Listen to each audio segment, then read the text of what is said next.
Agora, Júlio, falando do Corinthians, lá tem muitas dúvidas sobre quem vai e quem fica, né? O próprio Cássio, depois da derrota para o Inter, disse, abre aspas, que não dá para cravar nada. Só que o novo presidente, o Augusto Melo, ficou surpreso com essa declaração pelo fato do Cássio ter contrato até o fim do ano que vem. O Mano também deve fazer alguns testes no jogo de amanhã contra o Curitiba para definir com quem ele pretende contar até o ano que vem.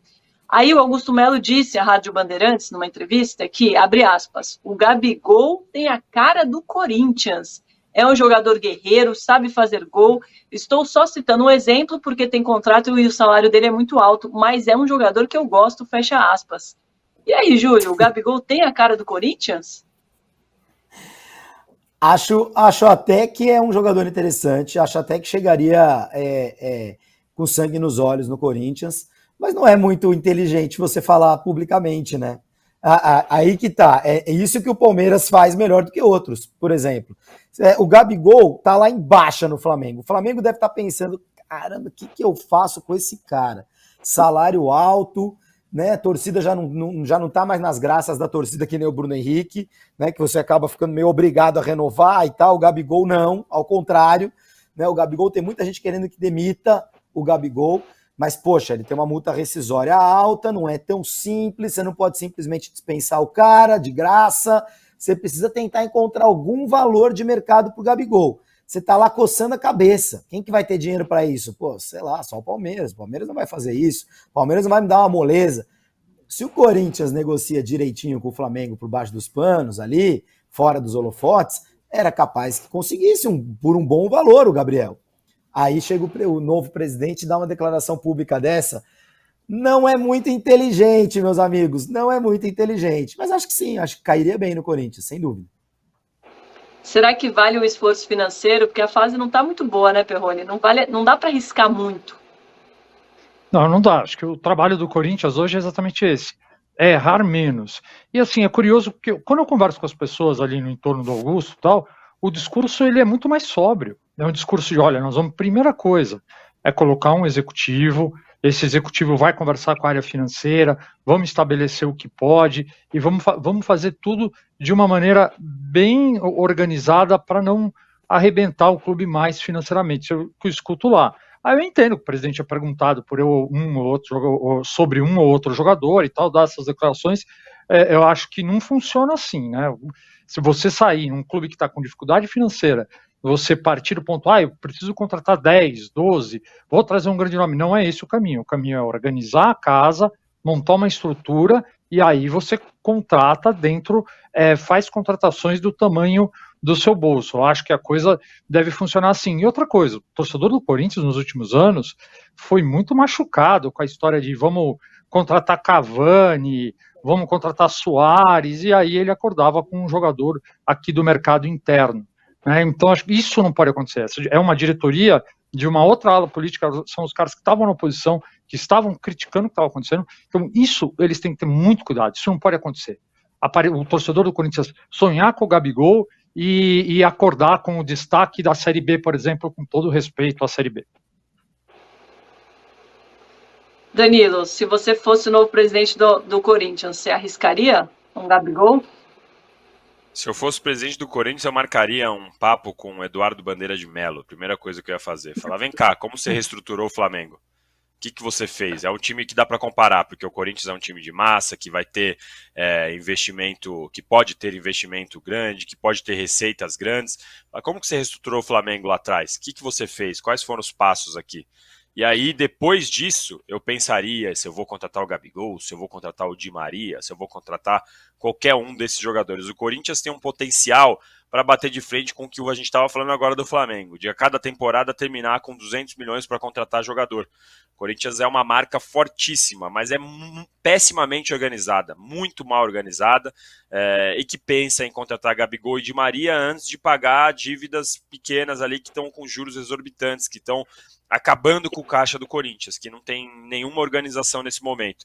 A gente pode olhar lá, vai olhar essa administração agora do Duílio, a dívida estagnou, o faturamento aumentou um pouquinho, para lá, para cá, mas o que o Corinthians precisa fazer é organizar a casa para poder pensar, chegar no final do ano como o Flamengo está chegando agora, 200 milhões para contratar jogador. O Corinthians é o único time que tem esse potencial de bater de frente com o Flamengo. e não sabe aproveitar isso. Então, acho que antes de pensar em Gabigol e Di Maria, o Augusto Melo poderia pensar em como organizar a casa, como deixar as suas contas em dia, como não precisar adiantar o dinheiro de 2025 para pagar o que vem em 2024, para adiantar em 2030 o que vai vir em 2026 e por aí vai. Tem que fazer de um jeito que o seu caixa, que a sua administração seja sustentável e que, obviamente, nunca vai ter só acerto. Mais uma vez eu falo, não existe. Mesmo que você seja o mais rico do país, você não vai ter uma garantia de contratar só jogador bom e que todos os seus jogadores vão bem, que você vai ganhar tudo. Não, mas você consegue sempre estar nas cabeças disputando tudo. O Corinthians tem esse potencial, precisa se organizar. Não dá para ter um time que tem 7 jogadores acima dos 40 anos, 20 jogadores da base que não tem nenhuma experiência, um elenco completamente mal montado. Não. O Corinthians tem que pensar em se organizar. E o Augusto Melo deveria pensar primeiro em quem vai colocar essa ordem na casa e depois em quem que ele vai trazer para o time. Temos mais um superchat, muito obrigada, do Paulo Fernandes Júnior. Ele diz aqui, ó, dispensar um jogador como o Gabigol por causa de uma temporada ruim seria uma estupidez. O estilo do jogo baseado em pontas do Vitor Pereira e do Sampaoli não favoreceu e, para piorar, ele estava jogando lesionado. E aí, Júlio, será que o Flamengo deve mantê-lo? Então, o único problema disso aí, essa é uma boa discussão, tá? Não estou aqui falando que o Gabigol está morto, muito pelo contrário. Mas você está numa situação de mais um ano de contrato. Então, ou você renova o Gabigol, tem 3 opções. Ou você renova o Gabigol, ou você fica com ele por um ano, pagando o alto salário dele, talvez seja utilizado, talvez não, e aí vai sair de graça, né? Ou ele vai sair de graça, daqui 6 meses ele já vai assinar um pré-contrato com alguém, independente do que você queira ou não queira, né? Então, na situação do Flamengo é muito difícil ficar sem fazer nada. É muito difícil ficar sem fazer nada. O ideal para o Flamengo, na minha opinião, é tentar vender o Gabigol. Principalmente porque está claríssimo, independente do Gabigol ter razão, não ter razão, do que o nosso amigo do Superchat falou ou não, eu não estou concordando nem discordando dele. Mas o fato é que a gente não sente que o Tite gosta do Gabigol. Seja da pessoa, seja do jogador. Seja das duas coisas juntas. Seja da atitude, como profissional, enfim. Porque o Tite não convocava muito o Gabigol. Chegou a convocar uma vez ou outra, mas com muita pressão popular na seleção brasileira, quando o Gabigol estava voando e era, de longe, o melhor jogador do futebol brasileiro. Então ele até era convocado, mas não tinha as devidas chances na seleção. E agora, quando chegou no Flamengo, virou banco sem ressalvas, né? Sem muitas dúvidas. É a 5ª, 6ª opção do ataque do Flamengo. Então, desculpa, Danilo, que foi? Não, falei, continuou o banco, é porque ele já era banco antes do Tite chegar, né? Isso, mas era aquela coisa de você, às vezes jogava ele, às vezes o Pedro. Sim. De fato, os antecessores do Tite tiveram a coragem, digamos, de já tirar o Gabigol do time em alguns momentos. E o Tite manteve a decisão e tá claro hoje, não tem dúvida, né? Hoje tá claro que o Gabigol é reservaço no Flamengo. Então, não tem nenhuma perspectiva de que isso vai mudar nesse ano de Tite. Acho difícil que o Gabigol tenha espaço. A probabilidade maior, quer dizer, ou você vai renovar com um jogador que o teu treinador não vai usar, gastando bastante, e fica talvez com problema no vestiário, ou você vai deixá-lo sair de graça. Eu acho que essas duas opções são ruins para o Flamengo. O ideal seria encontrar uma saída para o Gabigol que dê alguma entrada de dinheiro para os cofres do clube. Leone, você concorda que o melhor seria vendê-lo? Então, assim, acho que o ponto que o Júlio levanta é que, chegando mais perto ali do final do contrato, você corre o risco de repente, perder o Gabigol de graça. Então, é isso que tem que ser muito pesado agora, que seria uma tragédia. Mas, assim, eu sempre acho que quando você tem um cara da qualidade do Gabigol, é a obrigação do teu treinador, da tua comissão técnica, deixar esse cara em boas condições e transformar esse cara num cara muito produtivo para o elenco. E aí você vai bater naquela coisa da estrutura que o Flamengo montou ali, que tem muito jogador para ataque. Então, assim, é todo um trabalho, eu vejo ali, de encaixe, né, de sentir o mercado, quanto o mercado pagaria nele, de sentir o Tite, o quanto o Tite consegue evoluir.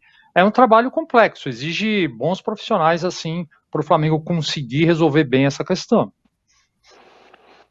O seu xará, Danilo, só que o Pires, está falando aqui que ele cairia bem no Palmeiras com a saída do Endrick.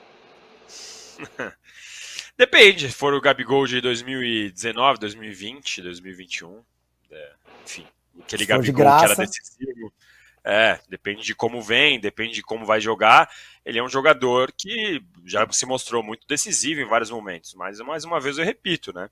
É um jogador que lida mal quando ele não é aproveitado, lida mal com as fases baixas que ele vive. Isso acontece agora no Flamengo, quando, por exemplo, ele nem veste o uniforme direito, a gente sabe que ele fica ali no banco com aquela cara de poucos amigos. Isso já aconteceu na seleção brasileira de base, na seleção brasileira principal, na Inter de Milão, no Benfica, em todos os lugares que ele passa e que ele não é o titular e que ele não é aproveitado da maneira que ele imagina, ele lida mal. E um jogador, ainda mais no elenco como o do Flamengo, precisa estar preparado para ficar no banco do reserva. Não precisa aceitar no sentido de, beleza, vou ficar aqui e já era. Não, tem que treinar, tem que mostrar, tem que querer sair dali. Mas precisa entender que o treinador pode ter essa opção. E o Gabigol lida mal com as fases baixas dele. Se ele for pro Palmeiras, se ele fosse, né, como esse nosso amigo brincou aí no chat, pro lugar do Endrick, ele teria que entender que o Abel eventualmente pode colocá-lo no banco de reservas também. Enfim, o Gabigol já mostrou que é um grande jogador, mas ele precisa entender melhor como lidar com essa fase baixa. Precisa sentar ali de frente pro espelho e falar, e aí, vamos entender melhor como funciona aqui quando não tá numa fase boa. O Capitão Luffy falando, Gabigol no Palmeiras tá repreendido em nome de Jesus. Jailson de Andrade. A marra do Abel seria nitroglicerina pura. Muito bom. E aí o Dreno Lopes, muito sensato, diz aqui, mas aí o clube faz uma administração pés no chão e vocês cobram reforços a todo custo. Fica aí esse belíssimo puxão de orelha. Assim, o São Paulo está com muitas dúvidas também para 2024, principalmente no ataque. Dos 9 jogadores que o Dorival usou para esse setor no ano, só 3 ficam, o Caleri e os novatos Juan e Thales Vander. O David, o Erisson e o Marcos Paulo estão em fim de empréstimo. O Lucas Moura ainda não renovou, mas a ideia é renovar, ao contrário do Pato, que deve sair. E ainda tem o Luciano, que pode ir para o Oriente Médio. Além do Lucas Moura, qual desses vai fazer mais falta, Perrone, para o São Paulo? Cara, eu acho que além do Lucas, o Lucas deveria ser o foco, né? Vamos resolver isso rápido e tal, isso é principal, é o mais importante. Aí acho que o Luciano, né? Apesar de o Luciano ser um cara irregular, que alterna bons e maus momentos, acho que o Luciano é importante. Mas não é nada também que você não supere. Eu acho que a gente estava falando aí, né, esqueci o nome de quem comentou, mas que a gente cobra, quando os caras no contrato, a gente cobra reforço, aí a diretoria do São Paulo precisa ser bem cobrada, porque ela conseguiu um alívio, por exemplo, muito antes do que a do Corinthians, né, que só se livrou agora do risco de rebaixamento e ainda troca de diretoria. A do São Paulo, com a conquista da Copa do Brasil, teve um respiro a mais, um tempo a mais para pensar. Então é uma diretoria que tem a obrigação de dar respostas mais rápidas. Eu acho que o grande problema é o Lucas. No restante, dá para você se virar, só precisa agir com muita inteligência, com muito equilíbrio no elenco, mas não é nada demais. Agora, se eles não fizeram isso e começarem a ir atrás agora, em cima da hora e tal, aí vai ficar muito ruim para a diretoria. Drop Lopes é o nome do nosso parceiro aqui que mandou o comentário. O São Paulo também pode perder o Beraldo, zagueiro, porque o Bruno Andrade e o André Hernan trouxeram ontem, a informação de que o Leicester da Inglaterra está preparando uma oferta de 20 milhões de euros, mais ou menos 107 milhões de reais. Difícil segurar, hein, Danilo? Difícil, né? Mas o potencial que o Beraldo tem O potencial que o Beraldo tem é de, assim, todo mundo que acompanha ele desde as categorias de base e tudo mais, fala que, vai ser o próximo zagueiro da seleção brasileira. Para 20 milhões de euros, a gente pode olhar e falar, não é tanto dinheiro assim, mas para zagueiro é uma bela grana. E é difícil, mesmo o São Paulo agora tendo sido campeão da Copa do Brasil, São Paulo a gente sabe que precisa de venda de jogadores para poder dar uma aliviada no caixa. E a gente sempre, às vezes, deixa de lado um pouco a vontade do jogador. A gente sabe que todos os jogadores com essa idade, eles sonham em jogar na Europa, querem jogar na Europa. Mesmo que o Leicester não seja a primeira linha da Inglaterra, né? Mas é um time que vai dar chance pro Beraldo disputar. Pois é, mas vai dar a chance pro Beraldo disputar campeonatos europeus, jogar no campeonatos na Inglaterra, enfim, jogar jogos que ele vai servir, nem que seja de vitrine, né? Quando você vai, por exemplo, que era o caso do Danilo para o Nottingham Forest, por exemplo, vai lá para um time que não é da primeira linha, mas que pode servir de vitrine, que pode te colocar para um outro time, que não aconteceu isso com o Danilo até agora, mas a gente tem outros exemplos que podem servir para o Beraldo. O Beraldo é um excelente zagueiro, muito promissor, e aí a questão, o São Paulo vai conseguir falar não para 20 milhões de euros? Vamos esperar. Ô Danilo, essa sua voz aí tá desculpada, tá? Porque quem comemora o título tá tarde, pode chegar aqui sem voz, tá liberado. Eu ainda nem comemorei direito. Imagina na quinta-feira que eu vou estar aqui com Renato Maurício Prado. Aí eu quero ver. Nossa, a torcida gritou é campeão no estádio, Danilo? Não. Que vergonha, hein? Que vergonha essas mandingas. Na boa. Pô, campeonato de pontos corridos, um monte de vezes você é campeão no sofá. Mó saco que você é campeão no sofá, essa porcaria desses pontos corridos. Aí os caras são campeões, ganham do Fluminense. Ai, não pode gritar campeão, não pode gritar campeão. Não pode, não pode, apoio. Não pode gritar campeão. Vocês estão de brincadeira. Mas vai ter taça, né, Danilo, essa semana? Vai ter taça. Aliás, inclusive eu subi no blog agora há pouco um post sobre isso. É curioso, a CBF ela vai preparar 3 festas. Ela vai deixar uma taça no Mineirão, uma taça no Morumbi para o jogo do Flamengo e uma taça na Fonte Nova para o jogo Atlético Mineiro e Bahia. Ela entendeu que seria falta de respeito com os clubes que, embora 0,01% de chance, a CBF entendeu que seria falta de respeito não preparar uma festa para cada um desses times.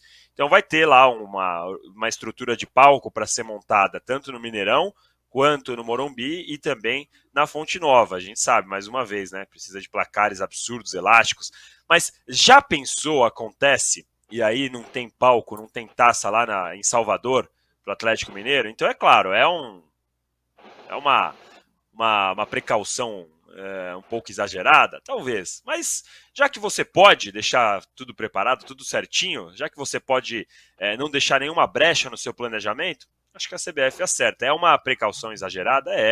Mas já que você tem dinheiro, já que você pode fazer esse tipo de preparação, então que faça. Então teremos 3 taças, uma no Morumbi, uma no Mineirão e uma na Fonte Nova. Se não perderem uma dessas taças, tá bom, desculpa.